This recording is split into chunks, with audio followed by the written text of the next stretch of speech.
اللهم إياك نعبد وإياك نستعين الصلاة والسلام والتحية والإكرام على آباء الحسين وابناء الحسين وأجداد الحسين وأولاد الحسين وأصحاب الحسين ولعنة الله على أعداء الحسين.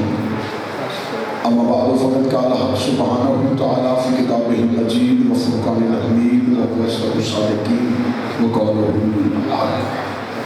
بسم الله الرحمن الرحيم. كل شيء أحسنه في إمام مبين بلند الصلاة.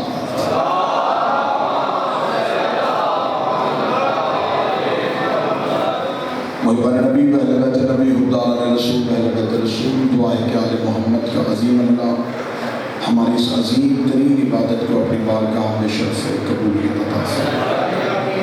رب الحسین بحق الحسین اتنے بھی حاضر شبیر مانگنے کے لیے عزت باب الحوائج کا صدقہ اس عزت والے ذکر سے کوئی بھی خالی ہاتھ واپس نہ کیا. اللہ بانیان کے حاضرین کے ذاکرین کے رزق معرفت میں اور رزق ولایت میں اضافہ فرمائے. بہت بڑی دعا مل کے آمین کہنا. میرا اللہ اس وقت تک کسی شیعہ کی آنکھ موت کے لیے بند نہ ہو جب تک اسے حسین کی قبر کی زیارت نصیب ہو. ان دعاؤں کو قبولیت تک پہنچاؤ. صحابہ درود کرو. بلند آواز سے صلوات کرو. اللہ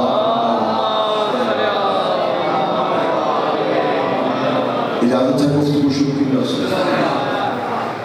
آج کی مجلس منسوب ہے رہبر معظم آیت اللہ الکبریٰ سرکار امام موسیٰ کاظم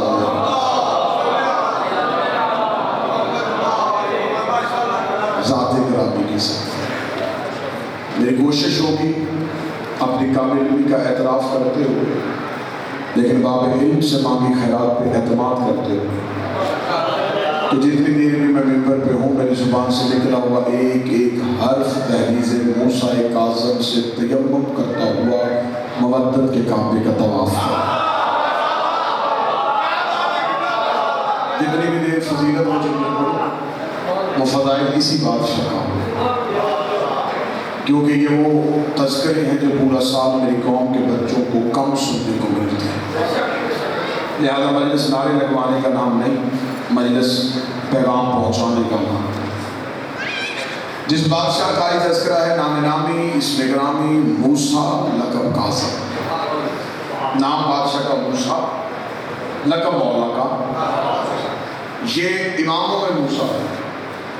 اس سے پہلے ایک نبیوں میں بھی نام آیا ہے موسیٰ. وہ نبیوں میں موسیٰ تھے یہ اماموں میں موسیٰ. بعض لوگوں کو غلط فہمی ہے کہ شاید اس مولا کا نام اس موسیٰ نبی کی وجہ سے موسیٰ ہے. ان کے لیے میں پہلی دلیل دینے لگا ہوں اور میں دیکھوں گا کہ جو زبان لسان اللہ کے اختیار میں ہے وہ تائید کے لیے بولتی ہے یا نہیں بولتی. جو بندہ یہ سمجھتا ہے کہ شاید موسیٰ نبی کی وجہ سے اس امام کا نام موسیٰ ہے تو ان کے لیے میں لفظ کہوں گا کبھی بھی نوکروں کے نام پہ سرداروں کے نام نہیں ہے. کبھی بھی غلاموں کے نام. جی بسم اللہ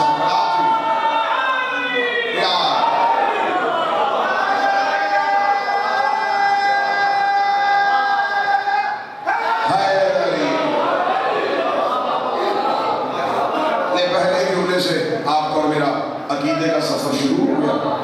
بس اسی جملے میں مجھے اندازہ کرنا تھا کہ کتنا عقیدہ پڑھا جا سکتا اور کتنا سنا جا سکتا. کبھی بھی نوکروں کے نام پہ سرداروں کے نام. دوسری دلیل میں عرض سے بدری ظفر والا دینے لگا ہوں. نبی موسیٰ اور امام موسیٰ ان میں سے کس کا نام کس کے نام پہ ہوا یہ ابھی طے ہو جائے. پہلے یہ فیصلہ کرو کہ ان میں سے پہلا موسیٰ کون ہے.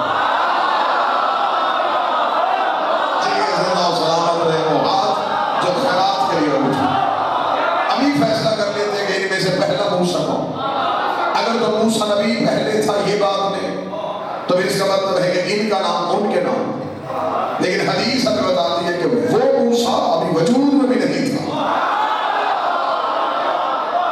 جب یہ موسیٰ تھا. دو دلیلیں ہو گئی. ایک دلیل ہو. تیسری دلیل یہ ہے کہ جب ہم اپنے بچوں کے نام رکھتے تو ہم اپنے بچوں کے نام اس انداز میں رکھتے ہیں کہ اس بچے کو ساری زندگی نہ اپنا مذہب بتانا پڑے نہ عقیدہ بتانا پڑے۔ ہم اپنے بچوں کا نام یہ سوچ کے رکھتے ہیں کہ اس بچے کو ساری زندگی مذہب اور عقیدہ نہ بتانا پڑے۔ جس بندے پہ وقت کا اثر نہیں عقیدے کا اثر ہے وہ بندہ لفظ پہ بول کے میری تائید کرے گا۔ ہمارے نام عقیدوں کی پہچان ہوتے ہیں۔ بچے کا نام غلام عباس ہو تو کوئی اس سے مذہب نہیں پوچھتا، بچے کا نام غلام حسین ہو تو کوئی اس سے عقیدہ نہیں پوچھتا۔ ہمارے نام مذہب کی پہچان ہوتے ہیں، 14 کے نام توحید کی پہچان ہوتے ہیں۔ ان کا ہر نام توحید کی کسی نہ کسی صفت کی پہچان۔ اگر یہ موسیٰ ہے تو اس کا مطلب ہے کہ اس موسیٰ میں توحید کی کوئی صفت چھپی ہے۔ نام موسیٰ، اور جب قرآن میں موسیٰ نبی کا نام آیا تو کتنا فرق ہے نبوت اور امامت میں، زمین اور آسمان کا فرق ہے۔ دنیا کہتی ہے کہ شیعہ حد سے زیادہ اپنے اماموں کو بڑھا دیتے ہیں، اب قرآن سے فیصلہ کر لیتے جس بادشاہ کا تذکرہ ہے اسی کی بات کر لیتے۔ جب خدا نے قرآن میں موسیٰ نبی کا نام لیا تو خدا نے موسیٰ کو موسیٰ غضبان کہا، غضب والا موسیٰ، جلال والا موسیٰ، غصے والا موسیٰ، جذباتی موسیٰ، جلدی غصے میں آنے والا، جلدی غصے میں آنے والا، جلدی غصے میں آنے والا۔ اس موسیٰ کے لیے خدا نے کہا موسیٰ غضبان، غصے والا موسیٰ، اس کے لیے موسیٰ کاظم، غصے کو پی جانے والا، غصے کو ضبط کرنے والا۔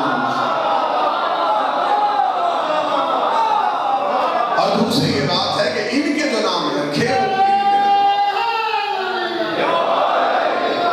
گلدستہ سا گیا، محفل مل گئی، عقیدے ساتھ مل گئے، سفر آسان ہو جائے گا۔ ان کے جو نام رکھے وہ انہوں نے خود نہیں رکھے،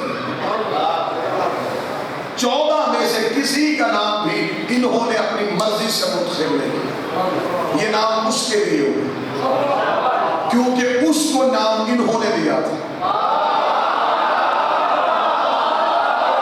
میں چاہتا تھا شاید اس صدر سے آگے مجھے وضاحت نہ کرنی پڑتی، چند چہروں پہ مجھے ہلکی سی اداسی کی لکیر نظر آ گئی ہے تو میں بات کی وضاحت کر دیتا ہوں۔ کتاب سفر صدر میں ضامن ہو، امام فرماتے ایک سائل نے آگے نہ مولا سے پوچھا کہ مولا جب کائنات میں کچھ نہیں تھا تو آپ کہاں تھے؟ فرمایا ہم اس میں رہتے تھے۔ اس نے وہ کہاں رہتا تھا؟ فرمایا وہ ہم میں رہتا تھا۔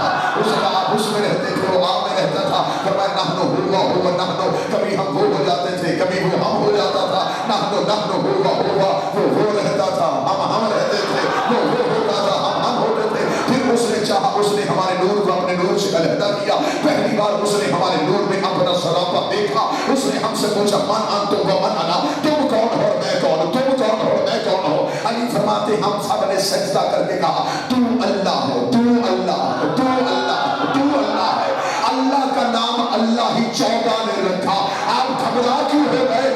نام رکھتے ہی خاندان والے ہیں، نام رکھتے ہی گھر والے ہیں۔ جاؤ کربلا میں حسین کی زیارت پڑھو، حسین کی زیارت میں جملہ لکھا ہوا ہے السلام علیکہ یا آل اللہ، اے اللہ کا خاندان تجھ پہ ہمارا سلام۔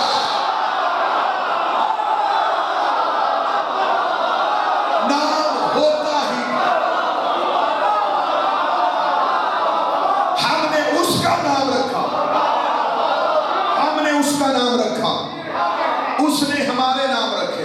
علی فرماتے ہم نے اسے سجدہ کر کے کہا تو اللہ ہے، ہم نے اللہ کہہ کے سجدہ کر دیا۔ تب جب ہم نے سجدہ کیا تب ہم ایک ہی تھے، ہم علیحدہ نہیں تھے۔ ہم نے سجدہ کیا، اس نے ایک ہی حمد اچھی لگی کہا تو محمد ہے، ایک ہی عظمت اچھی لگی کہا تو علی ہے، ایک کا حسن اچھا لگا کہا تو حسن ہے، ایک ہی کریمی پسند آئی کہا تو حسین ہے، ایک کا سجدہ اچھا لگا کہا تو سجاد ہے، ایک کا حلم اچھا لگا کہا تو باقر ہے، ایک کا باب الحوائد ہونا اچھا لگا کہا تو کاظم ہے، ایک کی رضا پسند آئی کہا تو رضا ہو گیا، ایک کی تقامت اچھی لگی کہا تو تقی ہو گیا، ایک کی نقامت پسند آئی کہا تو نقی ہو گیا، ایک کی حیبت اچھی لگی کہا تو عسکری ہو گیا۔ علی فرماتے ہم میں بھی ایک چھپا ہوا تھا اور وہ بھی چھپا ہوا تھا۔ اس نے کہا تو بھی کون ہے؟ میں بھی کون ہے؟ سارے بڑے کے بولو ہاں اٹھا کے بولو ہائے نبی،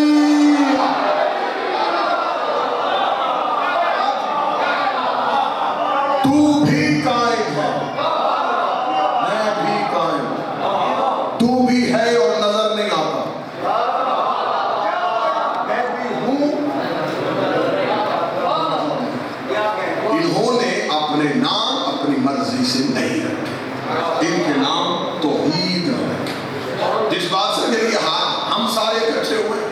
یہ شہنشاہ کی بادشاہ کی زندگی کا اکثریتی حصہ قید خانے میں گزرا۔ مصعب نے فضائل سنا بادشاہ کا، میں صرف فضائل امام موسیٰ کاظم آپ کو سنا۔ ساری زندگی سے مولا کی اکثریت قید خانے میں گزری۔ بسم اللہ جی آپ قید خانے میں گزری اس امام کی، تو میری طرف کی مولا کی زندگی کا اکثریت حصہ۔ اب یہ بات ہمیشہ ایک کلیہ، میری تقریر شروع ہونے لگی یہاں سے، اس کلیہ کو یاد رکھیے۔ حجت قید خانے میں بھی حجت ہوتی ہے اور ملاؤں تخت پہ بھی لانتی ہوتا ہے۔ یہ کلیہ آپ نے ذہن میں رکھا۔ جو بندے آج ہم سے سوال کرتے ہیں نا کہ آل محمد کے پاس حکومت کیوں نہیں تھی، انہیں حکومت کی ضرورت نہیں ہوتی، کیونکہ حکومت وقتی طور پہ بے عزتوں کو عزتیں تو دے دیتی ہے۔ میں تو سمجھ رہا ہوں کہ جائزہ پرکار میں یہ حقیقت پڑھا سنا جاتا ہے۔ چلے میں اگلا جملہ تمہیں جگانے کے لیے کہہ دیتا ہوں، ہم نے جنہیں مانا ہے یہ کسی بڑے کے پہلو میں لیٹ کے نام پر نہیں ہوئے، یہ کسی بڑے کے پہلو میں لیٹ کے نام پر نہیں ہوئے، بلکہ یہ جہاں جاتے ہیں اس جگہ کو نام پر کر دیتے ہیں۔ یہ مکہ میں آئے مکرمہ کر دیتے ہیں، مدینہ میں جائے منورہ کر دیتے ہیں، نجف میں جائے اشرف کر دیتے ہیں، کربلا میں آ جائے محلہ کر دیتے ہیں، مشہد میں چلے جائے مقدس کر دیتے ہیں، کاظمین میں چلے جائے شریفین کر دیتے ہیں، بلکہ ان کے پہلو میں کوئی بڑا لے جائے تو یہ اسے بھی گمنام کر دیتے ہیں۔ کسی کو یقین آئے میں دلیل دیتا ہوں، نجف میں ایک طرف آدم سو رہا ہے، ایک طرف نور سو رہا ہے، کوئی بندہ نجف جا کے یہ نہیں کہتا کہ میں آدم کی زیارت کو آیا ہوں، میں نور کی زیارت کو آیا ہوں، ہر کوئی یہی کہتا ہے میں علی کو سجدہ کرنا ہے۔ ان کے پہلو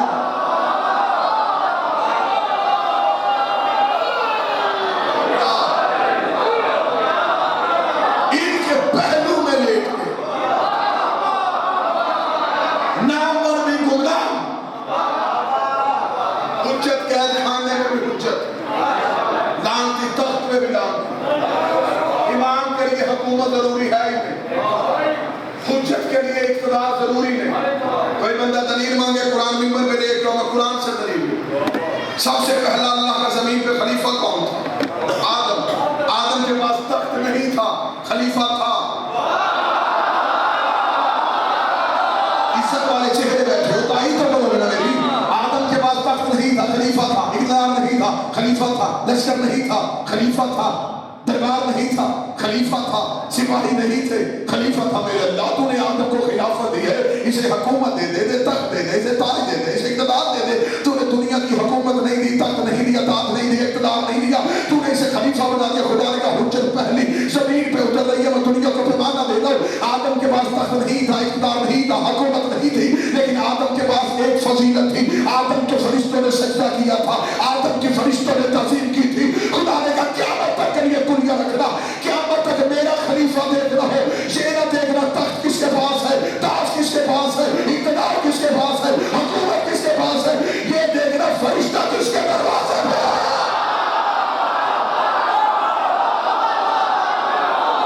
تارا کس کے دروازے پہ ہے۔ یہ نہ دیکھنا کہ دیتا کون رہا، یہ دیکھنا کہ کس کے دروازے پہ فرشتے مانگتے ہیں۔ حجت کے لیے اقتدار ضروری ہے، کیونکہ امام قید خانے میں بھی امام، یوسف زندان میں بھی نبی تھا۔ اگر حکومت ضروری ہوتی تو موسیٰ سفر میں تخت فرعون کے پاس، اقتدار، حکومت، دنیا کی دولت امامت کے لیے ضروری ہے۔ حجت قید خانے میں بھی حجت۔ ہمارا کام ہے حجت کی صرف اطاعت کرنا، اختیار میں شک نہیں کرنا۔ اور حجت کی اطاعت کتنی ضروری ہے، آپ نے ہزاروں دفعہ واقعہ سنا، کبھی بھی ممبر سے واقعہ سنائے وقت گزارنے کے لیے نتیجہ بدل کے دینا چاہتا۔ آپ نے ہزاروں دفعہ ممبر سے واقعہ سنا کہ ایک شخص نماز پڑھا تھا، نبی نے اسے ہاتھ دے نماز میں آواز دی، اس نے نماز تیز کی، نبی پھر اس نے اور تیز کی، تیسری آواز پہ نماز ختم کر کے نبی کے پاس آئے، لبیک یا رسول اللہ، فرمایا پہلی آواز پہ کیوں نہیں آئے؟ سرکار میں نماز پڑھ رہا تھا، فرمایا شرم نہیں آئی تجھے وجود نماز بلا رہا تھا؟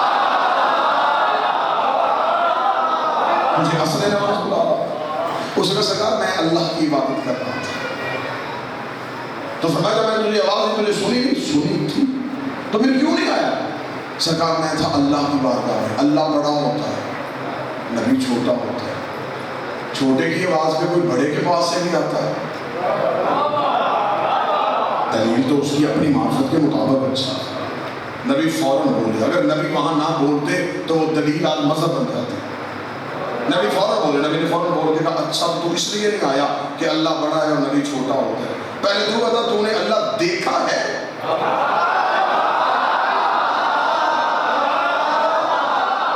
نہیں یا رسول اللہ, اللہ سے کبھی بولا ہو؟ نہیں. وہ اللہ کبھی مجھ سے بولا ہو؟ نہیں. تو کبھی ملنے گیا ہو؟ سرکار نہیں. کبھی وہ ملنے آیا ہو؟ سرکار ایسا تو نہیں ہوا. تو پھر تو اسے سجدے کیوں کرتا ہے؟ سرکار آپ نے کہا وہ ہے. فرمایا بلا بھی میں رہا تھا.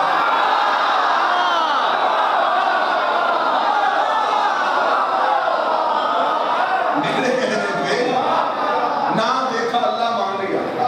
غلام تو میں رہا. اس نے سرکار پھر میں کیا کرتا؟ فرمایا حجت جب بھی بلائے, جس بھی حالت میں ہو, وہ کام حرام حجت کے قدموں میں جاتا. اس کے سرکار اگر نماز پڑھو فرمایا توڑ دیتے. اسے کہا اللہ کی نماز فرمایا توڑ دو اگر حجت بلائے تو. اس نے اسی دن صحابہ کو بٹھا کے کہا, اسے کہا لو جی آج ایک نیا مسئلہ آ گیا ہے. نبی نے بتایا کہ اگر نماز پڑھ رہے ہو تو نماز پڑھتے ہو نبی تمہیں کبھی بلا لے, کبھی اگر تم میں سے بھی کسی کو بلا تو نبی کہتا ہے کہ نماز توڑ دیا کرو. ساتھ بیٹھا تھا ایک بوڑھا جوان,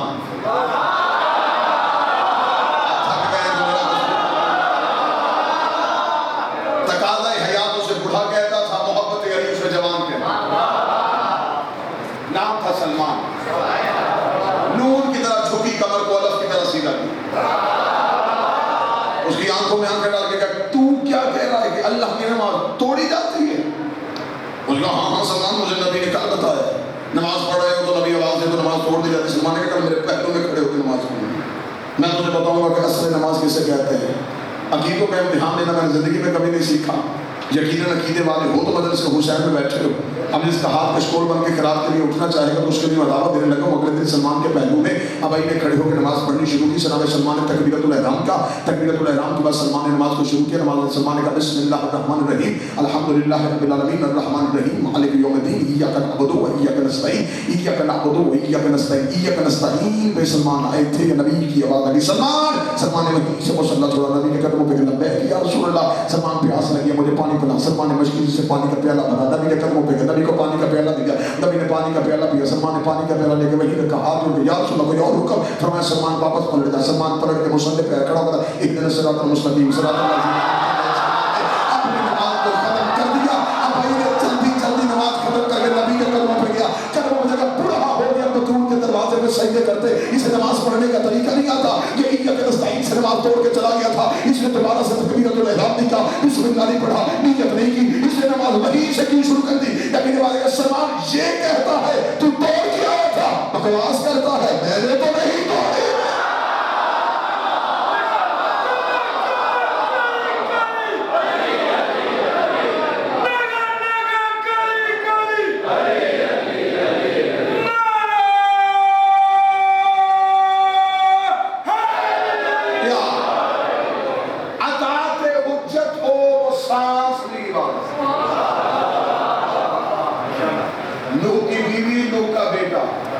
نبی کے گھر میں رہتے تھے نا, اطاعت میں نہیں تھے. کیا بنا ان کا؟ گھر کھو گئے. رشتہ داری کام نہیں آئی. ورنہ اس سے زیادہ قریبی رشتہ داری اور کیا ہو سکتی تھی؟ بیٹا تھا, بیوی تھی, بچا لیتا خدا. خدا کا نام نا میرا رسول ہے. میرے دین میں رشتہ داریاں چلتی ہیں نا یاریاں چلتی ہیں. میرے دین میں صرف اطاعت چلتی ہے. اطاعت میں ہوتی تو میں بچا لیتا. نوح کی بیوی نوح کی اطاعت میں نہیں تھی اور ماں نے ہی بیٹے کی تربیت غلط کی اور بیٹا اپنے پینل میں لے گئے. بہت بڑے بڑے بیٹے ہیں جو ماؤں کی وجہ سے مارے جائیں گے.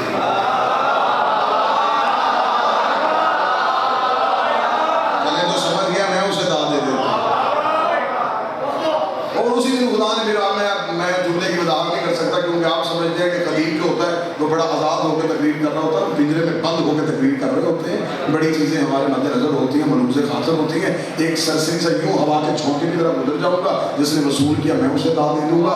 یہ جب جناب نوح کی بیوی نے بیٹا غرق کروا دیا نا, خدا نے کہا حد ہو گئی, تربیت مانی اچھی نہیں کی, الزام نبی پہ آ گیا. جو اٹھتا ہے کہتا نوح کا بیٹا نافرمان, نوح کا بیٹا بد کردار, نوح کا بیٹا چاہو, نوح کا بیٹا ڈوب گیا, نوح کا بیٹا غرق ہو گیا. خدا نے کہا تربیت مانی اچھی نہیں کی, الزام نبیوں پہ آ رہا ہے. خدا نے کہا آج کے بعد میں نے بھی پروگرام بدل دیا, میں نے نبی کی ایسی بیوی کو اولاد دینی ہی نہیں.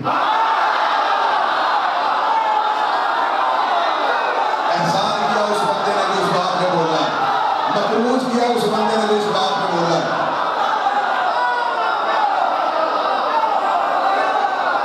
الزام نبیوں پہ.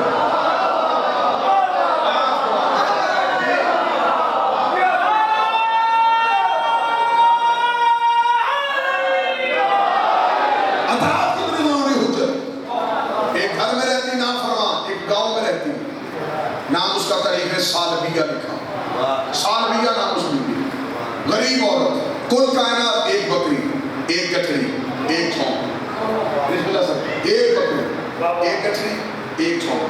بابا جی کا حکم تھا, حکم کی تعمیر ہو گئی, آپ بچے حکم زیادت ہو گئی, بس دو چار دن شروع.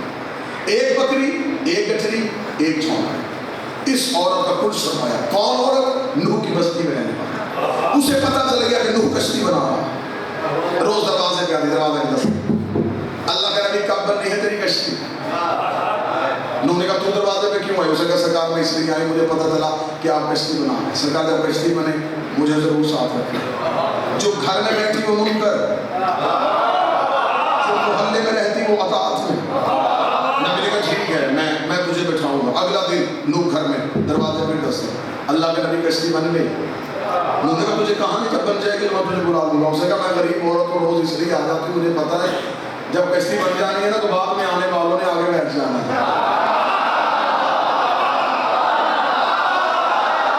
غریب لوگ بیٹھے ہیں تو میرے ساتھ لگایا ہوتا ہے, بعد میں آنے والے اپنی سیٹوں بیٹھ جاتے ہیں. اللہ کے نبی کا نام سال دیا, میں نے تجھے کہا نہیں کہ جب کشتی بنے گی میں بلاؤں گا. 30 دن تفاصیل کہتی, پھر دروازے پہ آگے. بابا جی پھر دروازے پہ تفاصیل کے لفظ ہے کہ اس دن جناب نوح کے لہجے میں سختی آئی. نوح نے سختی میں آ کے کہا سالویہ میں تجھے کہا نہیں, روز میرے دروازے پہ کیوں آتی ہے؟ چپ کر کے اس نے گٹھڑی اٹھائی, بکری پکڑی, چلی گئی. کتنی اچھی تھی, اسے پتا تھا نبی کے سامنے منہ نہیں کھولتے.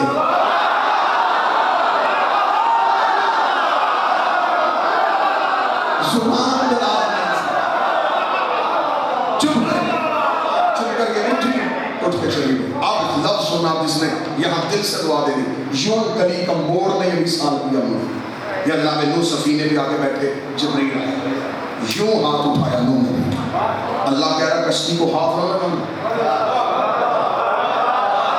میرے اللہ کوئی غلطی, فرمایا لہجے میں سختی کیوں تھی؟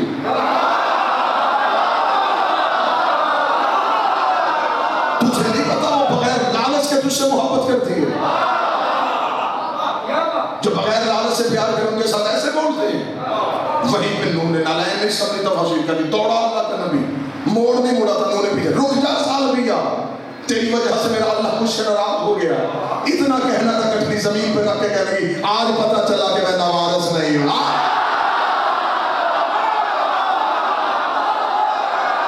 آج مجھے پتہ چلا میرا بھی کوئی ہے.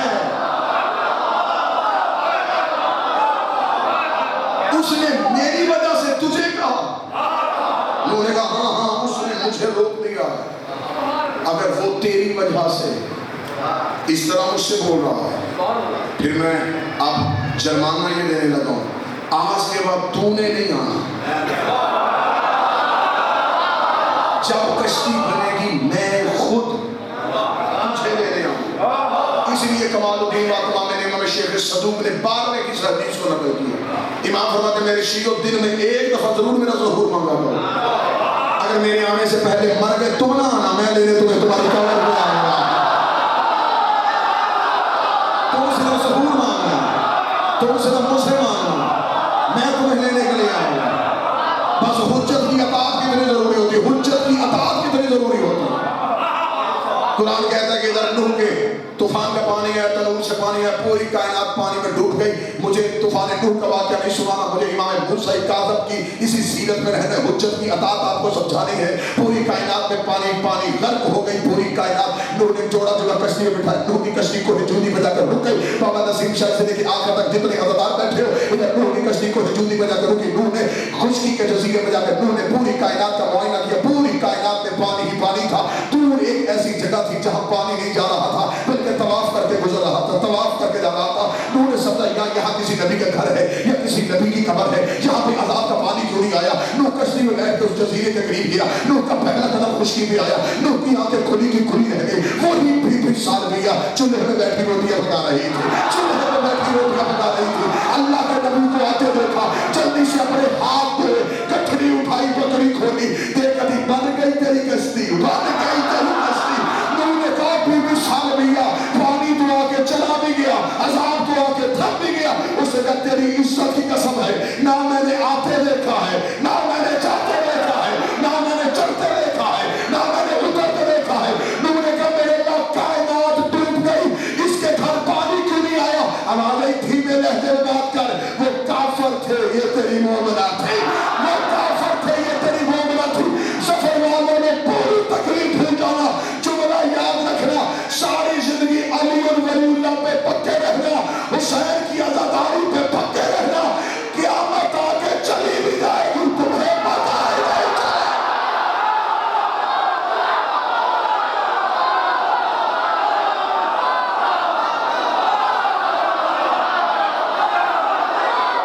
ساری زندگی علی ولی اللہ پہ پکے رہنا، ولایت امیر نہ چھوڑنا. علی ولی اللہ تو فقہ المسائل کا نہیں، ماں کی شرافت کا مسئلہ ہے. ولایت علی نہ چھوڑنا، حجت کی اطاعت نہ چھوڑنا. حجت قید خانے میں، ملاؤں تخت میں بھی ملاؤں. یہ حکومتوں کے محتاج نہیں، حکومتیں ان کی محتاج. اہل علم بیٹھے ان کے دلوں سے دعا لینے کے لیے جملہ. تاریخ کی سچائی پڑھنے لگے. جب ہر دور کا امام ہر دور کے بادشاہ سے حکومت چھینتا نہیں تھا، حکومت کے لیے خروج نہیں کرتا تھا، تلوار نہیں نکالتا تھا. پھر ذہن ایک سوال نہیں اٹھتا کہ ہر دور کے حکومت نے ہر دور کا امام قید کیوں کیا؟ شام تو پھر یہ ہوتا نا کہ وہ امام حکومت کے لیے خروج کرتے، قیام کرتے، تلوار نکالتے، لشکر بناتے. جب ایسا وہ کرتے ہی نہیں تھے، پھر ہر دور کا حاکم انہیں قید کیوں کرتا تھا؟ اگر دل سے میں دعا لینا چاہوں تو پوری تاریخ میں ایک سطر میں بند کرنے لگا. یہ امام قید نہیں کرتے تھے، کردار محمد کو لوگوں کی نظروں سے اوجھل کر دیتے تھے.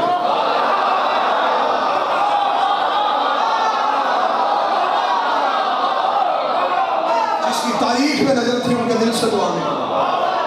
امام قید نہیں کرتے تھے، کردار محمد کو چھپا لیتے تھے تاکہ لوگ بادشاہوں کے کردار کو اسلام سمجھیں. یہی وجہ ہے کہ آج اسلام بدنام. ہسٹری آج مسلمان شرمندہ اپنی تاریخ کے سامنے پوری جرت کے ساتھ. میں ظفر آباد میں جملہ ویڈیو کیمرے کی موجودگی میں کرنے لگا ہوں. جب میں نے بی بی کا حق پڑھا تھا اور مجھے جیل ہوئی تھی، میں نے اس جیل میں بی بی کے ساتھ سودا کر لیا تھا. جتنی دیر زندگی ہے سانسیں تجھے دیتا ہوں، رزق میرا بیوی تیرے ہوگا. رزق بیوی نے بند نہیں ہونے دیا، مقدمے پہ وکالت میں اب نہیں چھوڑوں گا. پوری جرت کے ساتھ میں یہ جملہ پڑھنے لگا. مجھے عزت آل محمد کی قسم، مجھے دنیا کی کسی فورم میں جا کے بٹھاؤ، میں وہاں تمہاری ہسٹری سے ثابت کرنے کے لیے تیار ہوں. تاریخ کے اسلام سے اگر نبی کا خاندان نکال دیا جائے، پیچھے سوائے گندگی کے بچتا ہی کچھ نہیں.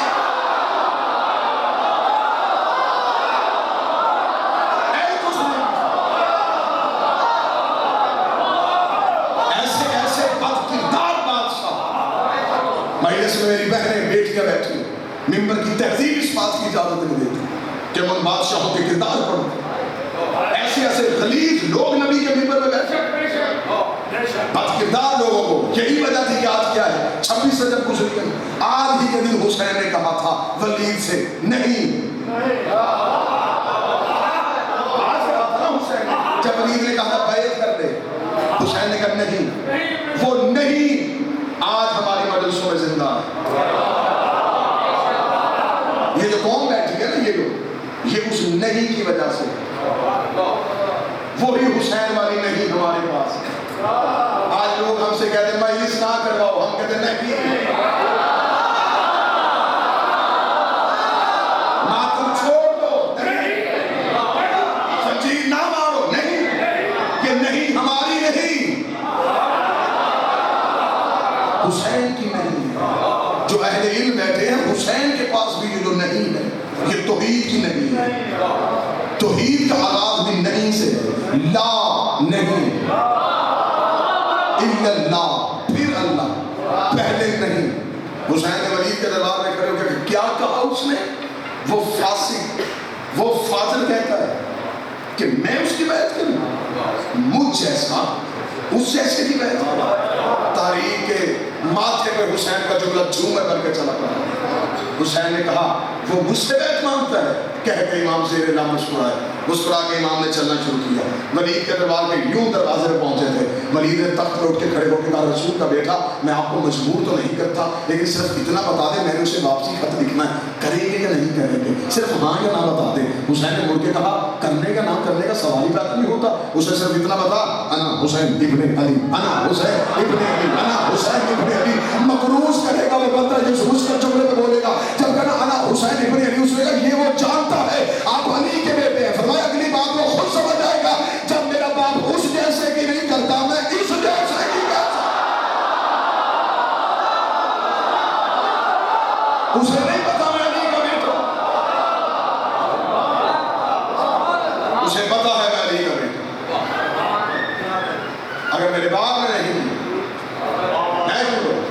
آج مسجد کے مولوی سے لے کر مکے کے مفتی تک جس سے پوچھو حسین اور یزید میں سے صحیح کون تھا، وہ کہتا حسین. غلط کون تھا؟ یزید. قصور کیا تھا؟ اس نے بیعت مانگی تھی تو نہیں مانگنی چاہیے تھی. مسجد کے مولوی سے لے کر مکے کے مفتی تک کہے گا نہیں مانگنی چاہیے. اس کا مطلب تو اندر سے مان گیا. جو معصوم سے بیعت مانگے وہ یزید ہوتا ہے.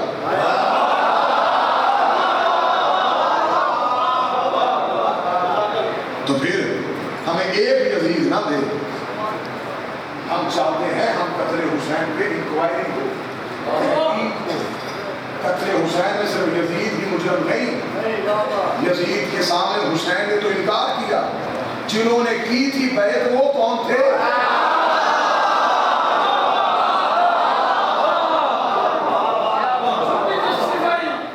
کتنے لوگ تھے تاریخ میرے سامنے؟ میں ہسٹری کا طالب علم، میری علم بابا جی کے سامنے، مدرسے کا دور میں نے سید کے سامنے گزارا. تاریخ کا طالب علم، ماتم حسین کا دار. میرا سوال ہے، ہمیں بتایا ہے انکار کرنے والے 72 تو حسین کے ساتھ چلے گئے، اقرار کرنے والے لاکھوں کہاں گئے؟ تاریخ کی اوراق میں چھپ کیوں گئے؟ تاریخ گونگی کیوں ہو گئی؟ مورخ چھپ کیوں گئے؟ ہمیں بتا کیوں نہیں رہا کہ وہ بندے کون تھے جنہوں نے یزید کی حال میں بیعت کی تھی؟ دنیا کے 6 بڑے بر اعظم اس کی حکومت کے اندر تھے.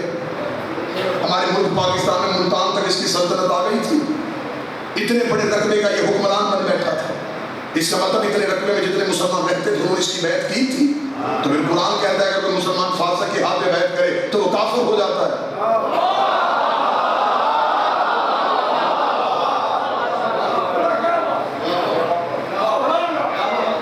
ہارون نے امام کو قید کر لیا 13 سال تک. جب ہارون نے مسلسل دیکھا کہ امام خاموش ہو گئے، اس نے امام کی خاموشی کو امام کی کمزوری سمجھا.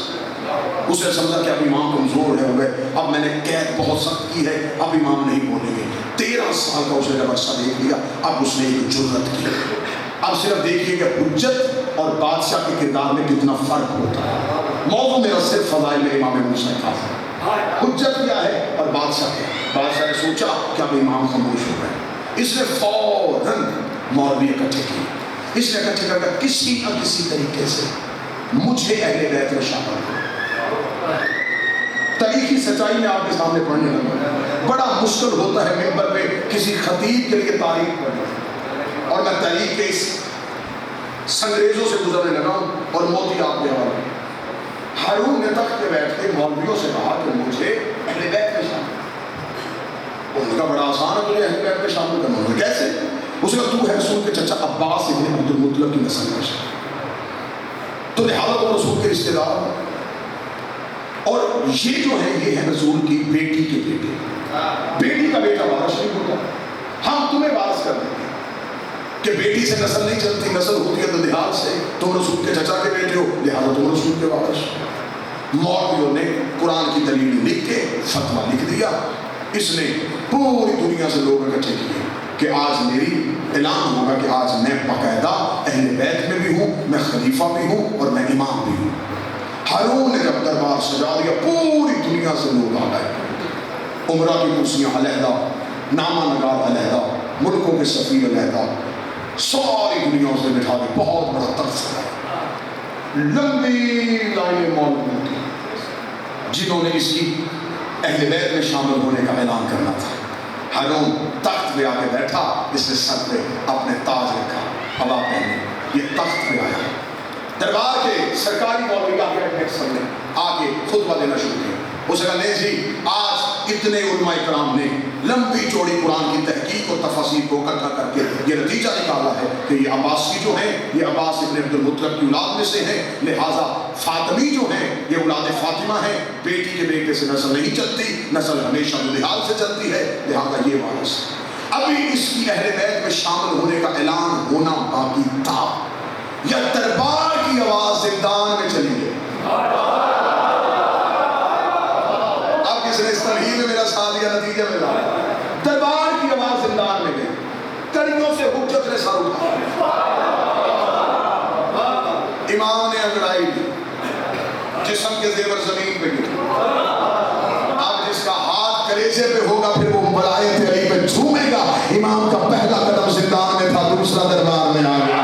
پہلا قدم زندان میں, دوسرا دربار میں آیا. موسیٰ کاظم کے چہرے پہ وہی روپ تھا. موسیٰ کاظم ایسے زندان سے دربار میں پہنچے جیسے مدینے میں خیبر میں علی آیا تھا. موسیٰ کاظم کے چہرے پہ وہی علی والا جلال, وہی چہرے پہ عباس والا وقار, وہی ابو طالب والی طاقت, وہی حمزہ والا نور. اتنا دیکھ رہا تھا ہارون کا جسم کانپنا شروع ہو گیا, اس کا تاج زمین پہ گر گیا. اس نے موسیٰ کاظم کا چہرہ دیکھ کے کہا موسیٰ کاظم تو قید میں تھا, تیرے تو ہاتھوں میں کڑیاں تھی, تیرے زندان کا دروازہ کس نے کھولا, تیری کڑیاں کس نے توڑی. امام نے کہا بکواس نہ کر, ہم تیرے قیدی نہیں, ہم اس کے قیدی ہیں.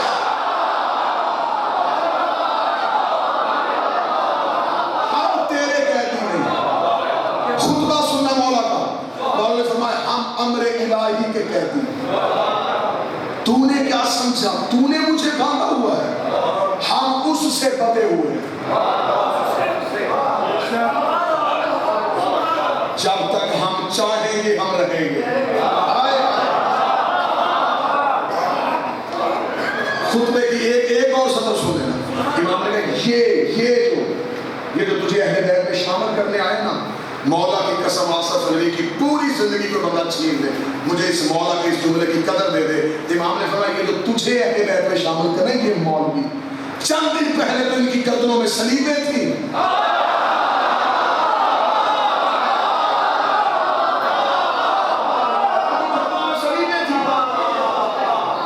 یہ تو مذہب عیسائیت کی تربیت ہے. تیرے خزانوں کی وجہ سے یہ تیرے پاس ممبروں پہ آ گئے اور تجھے کہہ رہے کہ تو اہل بیت ہے. اب مجمع بلایا تھا اس نے اپنے لیے, امام کی امامت کا اعلان. ہر کسی نے دوسرے کے کان میں پوچھا یہ کون ہے, تو چلو چپ کر, اصل وارث یہ ہے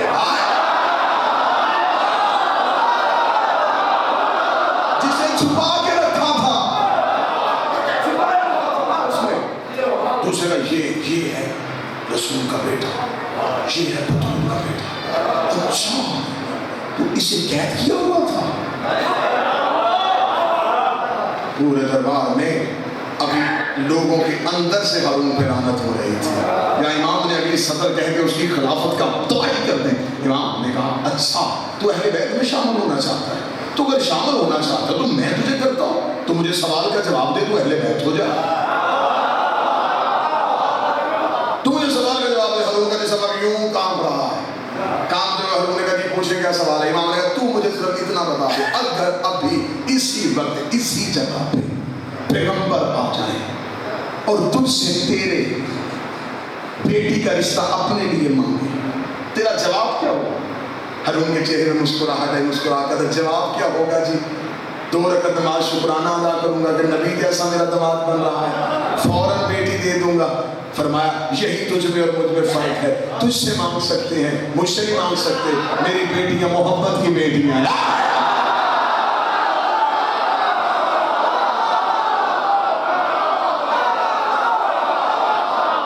میری بیٹیاں محمد کی بیٹیاں۔ اتنا کہنا تھا، یہ ہارون نے ایک مولوی کو دیکھا، اس نے کہا بولو، مجھے تو کہہ رہے تھے قرآن ہے، اب کہو جواب دو۔ ایک مولوی آگے بڑھا، اس نے کہا فرزند رسول ہمارے پاس ایک دلیل ہے۔ میں کیا دلیل ہے؟ اس نے کہا قرآن کہتا ہے کہ نسل بیٹی سے نہیں چلتی۔ امام مسکرا کے فرمایا قرآن کی آیتوں کے اخلاق تمہارے لیے ہیں، تم پہ اترا تھا، ہم نے بیچا تھا۔ پتہ نہیں سفر ضائع ہو گئی ہے یا دلوں میں اتر گئی ہے۔ اس کا دلیل دے کے جائے، امام نے فرمایا اچھا تو دلیل مانگتا ہے۔ تو جب 5 تن چادر کے نیچے اکٹھے ہوئے تھے، اہل بیت کا تعارف ہونے لگا تھا، تو جب فرشتوں نے پوچھا تھا من تحت الکساء، چادر کے نیچے کون ہے، خدا کو چاہیے تھا کہ نبی کا نام لے کے تعارف کرواتا، علی کا نام لے کے تعارف کرواتا۔ خدا نے کہا فاطمہ تو ابوہا وبالہا وبنوہا، ایک فاطمہ کا باپ، ایک سیدہ کا شوہر، دو سیدہ کے بیٹے۔ خدا نے تعارف نبی کے نام لے کے نہیں کروایا، علی کا نام لے کے نہیں کروایا، حسن کا نام لے کے نہیں کروایا، حسین کا نام لے کے نہیں کروایا، مولوی کا موسیٰ کا آدم۔ اس میں دلیل کیا ہے؟ امام نے کہا دلیل یہ ہے کہ خدا تم جیسے جاہلوں کو بتانا چاہتا تھا کہ اہل بیت محمد کے رشتہ داروں کا نہیں، بطول کا رشتہ داروں کا۔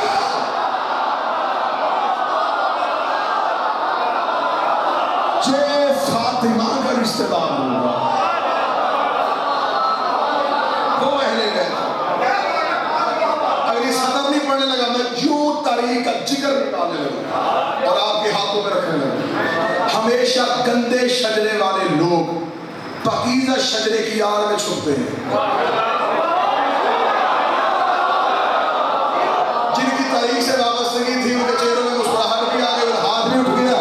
جو چپ رہے ان کے لیے جملہ دے رہا ہوں، لوگ عزت میں رشتہ داری نہیں کرتے تھے،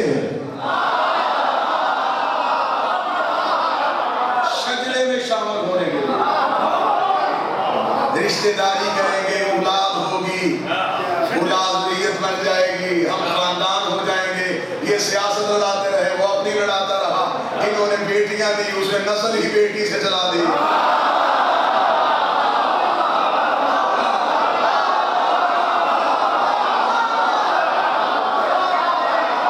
اس نے بھی اپنی سیاست پوری کی، ادھر گھر بھی خالی ہو گئے، اس نے نسل بیٹی سے چلا۔ ہر کسی کی نسل چلے گی، بیٹے گئے، اس کی چلاؤں گا بیٹی کو۔ سیدادی ایک دن کی بھی ہو، امتی کی ماں۔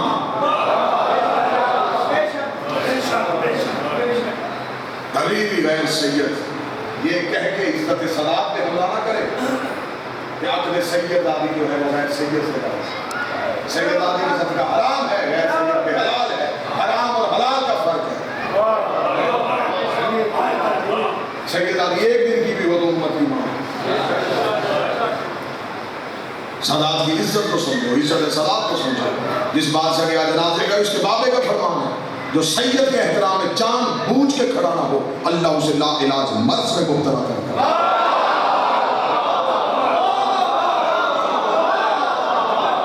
ایک بندے نے کہا مولا اگر سید عزت کے قابل نہ ہو، نفس جو سوال آج بندوں نے کرنا ہے نا وہ مولا کے نام پر بھی ہو گیا۔ اس نے کہا مولا اگر سید عزت کے قابل نہ ہو، جواب خود بتائے گا کہ میں امام کی زبان سے نکلا ہوں۔ امام نے کہا قرآن کی کچھ آیتیں ناسخ ہیں، کچھ منسوخ ہیں، جو منسوخ ہیں کیا ان کی عزت نہیں ہوتی؟ اس نے کہا ہوتی ہے۔ امام نے کہا سید کردار کا اچھا نہ ہو، تم پہ عزت واجب ہے، تم نسبت کی وجہ سے کرو، یہ ہمارا اور اس کا معاملہ ہے۔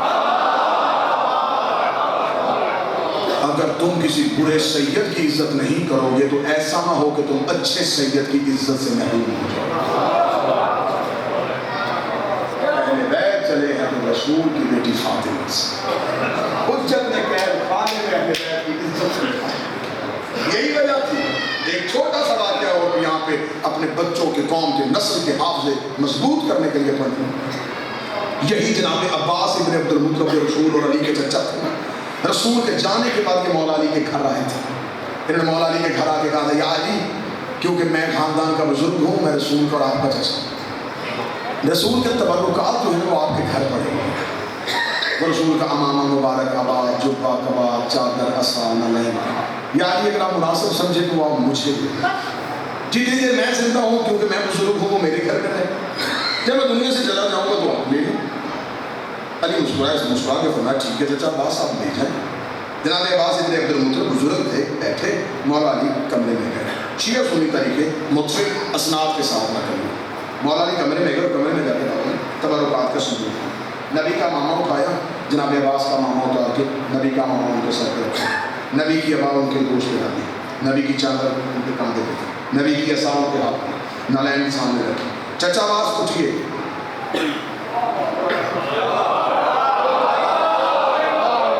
جناب عباس نے یوں ہتھیلیاں زمین پر رکھ کے اٹھنا چاہا، ناخن کے برابر بھی نہیں سکے۔ فرمایا علی کیا رکھ دیا ہے تم نے، یہ کون سا وزن ہے؟ علی مجھ سے ہلا کیوں نہیں جا رہا؟ مولا نے اپنا ماما اتارا، رسول کا ماما اتار کے اپنے سر پہ دیا، رسول کی عبا اپنے کاندھے پہ رکھی، رسول کی چادر اپنے دوش پہ دی، رسول کا عصا اپنے ہاتھ پہ رکھا، علی نے ٹہلنا شروع کر دیا۔ جناب عباس ابن عبد المطلب نے دل میں خیال کیا، دل کے اندر سوچا، ابھی بولنے نہیں، دل کے اندر سوچا میں بوڑھا ہوں، علی جوان ہے، فاتح خیبر ہے، مرد میدان ہے، اس نے تو منو وزنی دروازہ اٹھا دیا تھا، یہ وزن اٹھا سکتا ہے۔ ابھی دل میں سوچ رہے تھے، علی کی والد حسن بیٹا ذرا باہر آ، بچپن کا حسن باہر آیا، علی نے وہی امامہ حسن کے ہاتھ میں رکھا، وہی امامہ حسن کے کاندھے پہ ڈالی، وہی چادر حسن کے دوست پہ دی، وہی عصا حسن کے ہاتھ میں دیا، حسن نے چلنا شروع کر دیا۔ مولا علی اپنے گھر گئے، زہرا کی گود سے بچپن کا حسین اٹھایا، نبی کا ماما حسین کے سر پہ رکھا، نبی کی عبا حسین کے اوپر رکھی، حسین کو انگلی پکڑ کے چلانا شروع کر دیا۔ جناب عباس کی آواز ہے یا علی مجھے یہ سوال نہیں کرنا کہ یہ وزن تو نے کیسے اٹھایا، تیرے بچوں نے کیسے اٹھایا، مجھے صرف یہ پوچھنا ہے جیسے عبا تجھے پوری آئی ویسے ہی حسن کو پوری آئی، ویسے ہی حسین کو پوری آئی، جیسے امامہ تجھے پورا آیا ویسے ہی حسن کو پورا آیا، ویسے ہی حسین کو پورا آیا۔ علی کی آواز ہے چچا عباس یہ نبوت کا بوجھ ہے، امامت کے علاوہ کوئی اٹھائے ایسا۔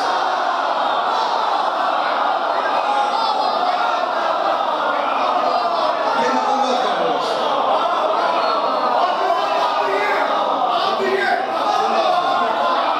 ہر حسین کے لیے، ہر عزادار جیے، ہر حسین کا مات بھی اللہ باوزاد شادی کے درجات بلند۔ حسین کی ماں پہلوے یکمل میں جگہ ہے، شہزادی کونین جناب قاسم کے پہلو میں جگہ ہے۔ جتنے عزادار آئے جتنے میری مائیں بہنے بیٹھی ہیں، اس ذکر سے کوئی خالی نہ جائے، کیونکہ جس کے جنازے پہ آئے ہو یہ حاجتوں کا بادشاہ ہے، یہ عباس کے بعد باب الحوائج۔ میرے حصے پہ تھی ڈیوٹی سرکار کے جنازے کے برآمدگی کی، میں جنازے کی برآمدگی سے پہلے ایک لفظ ضرور کہوں گا، جتنے عزادار بیٹھے یہ جو جنازہ آنا ہے نا، یہ جنازہ نہیں، یہ حسرت ہے۔ آپ نے پنجاب کی تاریخ میں ایک نیا باب رقم کیا، آپ نے لاہور کربلا گام شام میں وہ جنازے اٹھائے جو تاریخ میں کبھی کسی کو نہیں پتا تھا۔ حسین کی ماں اس کا آپ کو اجر عطا فرمائے۔ یہ جو آج جنازہ آئے گا یہ حسرت ہے، حسرت اس لیے ہے کہ اس کے 18 بیٹے 19 بیٹے، لاش میں رونے والا کوئی نہیں۔ میں منت کروں گا بانی مجلس، تابوت کی برآمدگی ہو، مجھے نہیں پتا آپ کا شیڈول کیا، تابوت برآمد ہو تھوڑی دیر کے لیے تابوت مستورات میں دینا، جب مستورات میں تابوت جائے میں بیٹا ہوں آپ کا بھائی بن کے گزارش کروں گا، جتنی سیداریاں بیٹھی ہیں تھوڑی دیر کے لیے تم تابوت کے چاروں طرف آنا، مردوں سے پردہ کر لینا، تھوڑی دیر کے لیے اپنی سر سے چادریں اتارنا، رو کے کہنا مولا تیری لاش میں تیری بیٹیاں نہیں آ سکی تھی، مولا ہم بیٹیاں بن کے تیری لاش میں بیٹھ کر دے۔ حسرت ہے یہ اس بادشاہ کی، اس کی لاش میں رونے والا کوئی نہیں تھا۔ حسین شروع کرنے لگا، سادات سے معافی مانگ، سید مجھے معاف کر دینا، قبر رسول میں بیٹھا قرآن پڑھ رہا تھا میرا مولا، تاریخ سے مصائب پڑھوں گا اور اتنا تم رو گے جتنا حسین بادشاہ کہ رومال میں سیدہ وہ چاہتی ہے وہ آنسو ضرور تمہاری آنکھوں سے جن کی آنکھوں میں فرات تڑپ رہی ہے برسنے کے لیے۔ قبر رسول میں بیٹھے قرآن پڑھ رہے تھے امام موسیٰ کا، جب سپاہی آ گئے سپاہی آئے، اب میں سطر پڑھنے لگا، انہوں نے قرآن والے ہاتھوں میں کڑیاں پہنائی، قرآن والے ہاتھوں میں ہتھکڑیاں آ گئی، پاؤں میں بیڑیاں آ گئی، گردن میں توق آیا۔ امام نے قرآن بند کر کے قبر محمد پہ رکھا، کڑیوں کو چوم کے کہا میرے دادے کا ورثہ۔ امام اٹھ کے کھڑے ہوئے، 24 کی صبح سے لے کے کل شام تک پنجاب کے جس کونے میں جا کے میں نے بادشاہ کا تابوت برآمد کروایا۔ بابا نسیم شاہ کی اس جملے پہ ہر جگہ میں ماتم ہوا ہے۔ مجھے یقین ہے کہ ظفرآباد میں سید مولا کے اس جملے کی بڑی قدر کرے گا اور ہر سید و غیر سید کی زبان سے آئے نکلے گا۔ مولا نے سپاہیوں کی طرف دیکھے گا، مجھے پتا تھا تو مجھے گرفتار کرنے آ رہے ہو، مجھے خبر تھی، اسی لیے میں گھر سے نکل کے قبر رسول پہ آ گیا تھا، کیونکہ ہم سے روز روز اپنے گھر نہیں جلوائے جاتے، ہم سے روز روز اپنے دروازے نہیں جلوائے جاتے، ہم سے روز روز اپنے گھر کی بے حرمتی نہیں کرتا۔ مجھے پتا تھا تم نے آنا ہے، میں نے جانا ہے، میں اس لیے قبر رسول پہ آ گیا تھا۔ امام نے فرمایا تم نے مجھے گرفتار تو کر لیا ہے، تم نے جانا ہے مجھے لے کے، اتنی مجھے اجازت دو، وہ سامنے ہے میرا گھر، مجھے تھوڑی دیر اپنے گھر جانے کو۔ انہوں نے گھر جا کے کیا کرے گا، کوئی سامان چاہیے؟ امام نے کہا سامان کو نہیں لینا، میرے گھر میں میری بیٹیاں بیٹھی ہیں، مجھے تھوڑی دیر کے لیے اپنی بیٹیوں سے ملنے دو۔ اتنا کہنا تھا کہ بے غیرت سامنے کھڑا ہو کہتا کوئی زامن ہے تو دے کے جا، جب کہنا کوئی زامن ہے تو دے کے جا۔ موسیٰ کاظم نے ایک طرف دائیں دیکھا، دائیں والے مسلمان اٹھ کے چلے گئے، بائیں دیکھا، بائیں والے مسلمان اٹھ کے چلے گئے۔ اللہ اس جملے سے پہلے میری سانسیں ختم ہو جاتی، مدینے کا کوئی یہودی دکان سے روتا ہوا آیا، امام موسیٰ کاظم کے سامنے کھڑا تھا، میں ضمانت دیتا ہوں یہ واپس آئے گا، اسے گھر جانے دو۔ اتنا کہنا تھا، سپاہی نے کہا تو مسلمان ہی نہیں، ضمانت کس بات کی دے رہا ہے؟ اس نے کہا پہلے نہیں تھا، آج کلمہ پڑھ رہا ہو۔ اس نے کہا آج کلمہ کیوں پڑھ رہا ہے؟ اس نے کہا مجھے 10 سال ہو گئے مدینے میں، مجھے آج پتا چلا اس کی بیٹیاں بھی ہے، اور میں نے آج تک اس کے گھر سے کسی مزدور کے رونے کی اور مجھے آج پتا چلا اس غریب کی بیٹیاں بھی ہیں۔ تڑپ کے مولا نے کہا میری ایک نہیں، میری 19 بیٹی ہے۔ اس نے کہا سید میں نے آج تک تیرے گھر سے کسی خاتون کے قرآن کی آواز بھی نہیں سنی۔ امام نے کہا میں نے پردوں میں پالی ہے، میں نے برقوں میں پالی ہے، وہ محمد کی بیٹیاں، وہ زہرا کی بیٹیاں۔ ان کمینوں نے نہیں جانے دیا مولا کو گھر۔ 2 لشکر بنائے، 2 قافلے بنائے، ایک قافلہ بغداد کی طرف، ایک بصرے کی طرف، تاکہ کسی کو نہ پتا چلے کہ امام کس قافلے میں۔ ایک بصرے کو روانہ کر دیا، ایک بغداد کو روانہ کر دیا۔ کوئی سید بیٹھا ہو مجھے کنیز کا بیٹا سمجھ کے معاف کر دینا، جملہ تاریخ میں نہ ہوتا میں کبھی ممبر پہ پڑھنے کی جرت بھی نہ کرتا۔ تاریخ کہتی ہے ان بے غیرتوں نے امام کو قیدی بنا کے گھوڑے پہ نہیں بٹھایا، یہ پیدل چلا کے نہیں لے کے گئے۔ اس میں جب امام کو انہوں نے قید کیا، انہوں نے ایک زخمی اونٹ کے ساتھ موسیٰ کاظم کو باندھ دیا، زخمی اونٹ کے ساتھ باندھ کے اوپر چادریں رکھ دی۔ جتنی دیر بصرہ نہیں آیا، امام اونٹ کے ساتھ بصرے تک انہوں نے اونٹ کی پشت کے ساتھ امام موسیٰ کاظم کو رسیوں میں جکڑ دیا۔ بصرہ آیا، 14 سال کی قید آپ کو ذاکر سناتے ہیں، 13 سال ہے امام کی قید بغداد میں، 1 سال بصرے میں رہے، پہلا سال امام بصرے میں، پورا سا سال گزر گیا تو والی بصرہ نے والی بغداد کو خط لکھا۔ اس نے کہا مجھے جتنے قیدی تو دیتا ہے ان سے یہ قیدی لیتا۔ اس نے واپسی میں قاسم بھیجا، کیوں یہ قیدی تنگ کرتا ہے؟ اس کا پورا سال ہو گیا، نہ یہ کھانا مانگتا ہے نہ یہ پانی مانگتا ہے، اسے سوائے تسبیح کے اور نماز کے کچھ نہیں آتا۔ اس نے جب یہ تنگ ہی نہیں کرتا تو پھر اسے واپس کیوں بھیج رہا ہے؟ ہم کوئی مرد بے شک نہ روئے، میری بہنوں کا بہن ہونا چاہیے۔ جب کہا نا کہ یہ جب تنگ نہیں کرتا تو بھیج کیوں رہا ہے؟ اس نے کہا آدھی رات ہوتی ہے، یہ زنجیر اٹھاتا ہے، زندان کی سلاخوں پہ آ جاتا ہے، سلاخوں پہ سر مار کے ایک لفظ کہتا ہائے شام، ہائے شام، ہائے شام۔ جب یہ شام کہنا شروع کرتا ہے میرا بصرہ ہلنا شروع ہو جاتا ہے، مجھے ایسے لگتا ہے جیسے کائنات غرق ہو۔ پتہ نہیں اس کا کون تھا شام میں، یہ سلاخوں پہ سر مار مار کے ہائے شام کے بیان کرتا ہے۔ انہوں نے بھیج دیا امام کو بغداد میں، 13 سال اب امام رہے سید بیٹھے مجھے معاف کر دینا، خلط پڑھوں گا تمہارا نہیں، علموں والے عباس کا مجرم بنوں، جس کا جنازہ آ رہا ہے اس کا مجرم بنوں، اتنی بڑی قسم میں نے دے دی ہے، یقین کرنا تمہاری شرعی ذمہ داری بن گئی ہے، اب بھی تمہاری آنکھوں میں آنسو طواف نہ کرے تمہارا مقدر، تم جانو اور یہ جنازے والا وارث جانے، تمہیں ذاکر کہتے ہیں کہ ان کو امام نے زندان میں انہوں نے لا کے رکھ دیا، قید خانے میں لا کے رکھا، مجھے موسیٰ کاظم کی عزت کی قسم ہے، ان کمینوں نے زندان کے اندر ایک کنواں کھودا ہوا تھا جس کے چاروں طرف لوہے کی پرچیاں لگائی ہوئی تھی، انہوں نے 13 سال موسیٰ کاظم کو اس کنویں میں رکھا، موسیٰ کاظم دائیں ہوتے دائیں کی پرچیاں پہلو میں چلے جاتی، بائیں ہوتا بائیں کی پرچیاں پہلو میں چلی جاتی، اسی لیے زیادہ ناحیہ میں میرا بارہواں فرماتا ہے میرا سلام ہو میرے اس قیدی پہ جس کے بدن کا گوشت پرچیاں کھا گئے، زخمی کر دیا پرچیوں نے امام، 13 سال اسی قید، 23 رجب کی صبح انہوں نے زہر دی، 23 رجب کی صبح، زہر اتنی سخت تھی امام کے ہاتھ کی ہتھیلیوں کی رنگت سبز ہو گئی، ابھی کسی کی ہائے نہ نکلے میں ایک لفظ کروں، جسے زہر ملے اسے کچھ اور ملے نہ ملے اسے 2 چیزوں کی بڑی ضرورت ہوتی ہے، ایک پینے کو پانی کے تڑپنے کو جگہ، ایک پینے کو پانی چاہیے کہ تڑپنے کو جگہ چاہیے، ہائے غربت زہرا تیرے بیٹے کی، پینے کے لیے پانی کوئی نہیں تھا، امام تڑپتے دائیں کی پرچیاں بائیں چلے جاتی، بائیں کی پرچیاں دائیں چلے، انہی پرچیوں میں فاطمہ کا بیٹا تڑپتا،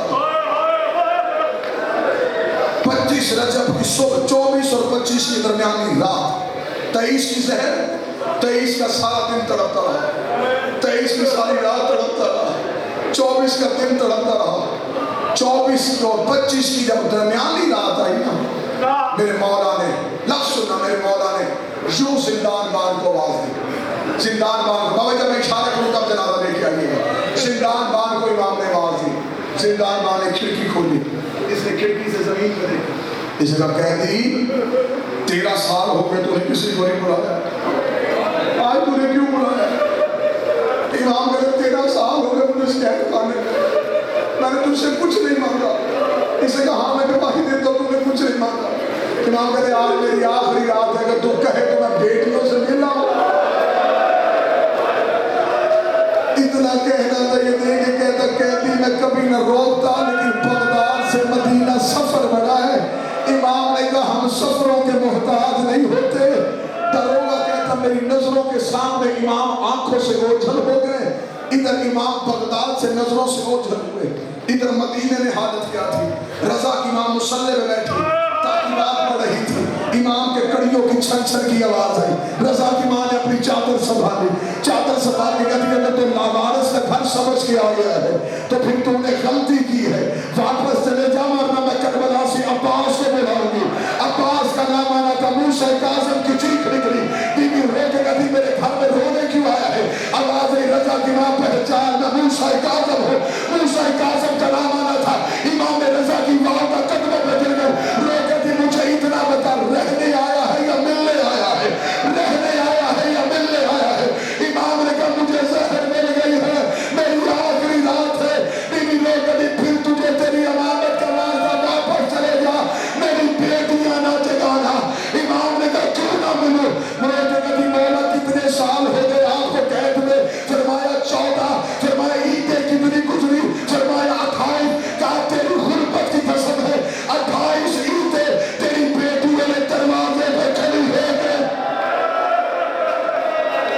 رو رو کے کہتی تھی ہر کسی کا باپ آ گیا، اے ہمارا بلدان والا قیدی نہیں آیا، اگلی سطر، اگلا میں مصائب کا ٹکڑا، اب اپنی بہنوں کے لیے پڑھنے لگا اور منبر سے باوضو ہو کے دعا دینے لگا، میرا مولا تمہارے سروں پہ تمہارے والدین کا سایہ رکھے، میرا مولا تمہارے نصیب نہیں کرے، میرا مولا کسی کی بیٹی ایسے نہ اجڑے جیسے موسیٰ کاظم کی بیٹیاں اجڑ گئی، امام نے فرمایا مجھے ایک دفعہ میری بیٹیاں ملا دے، جب اتنا جملہ کہا رضا کی ماں نے چراغ جلا کے ہتھیلی پہ رکھا، بیوی نے کمرے کا دروازہ کھولا، موسیٰ کاظم کو اپنی قید بھول گئی، 18 کی 18 بیٹیاں منڈی پہ سو رہی تھی، ایک ایک کے قریب رضا کی ماں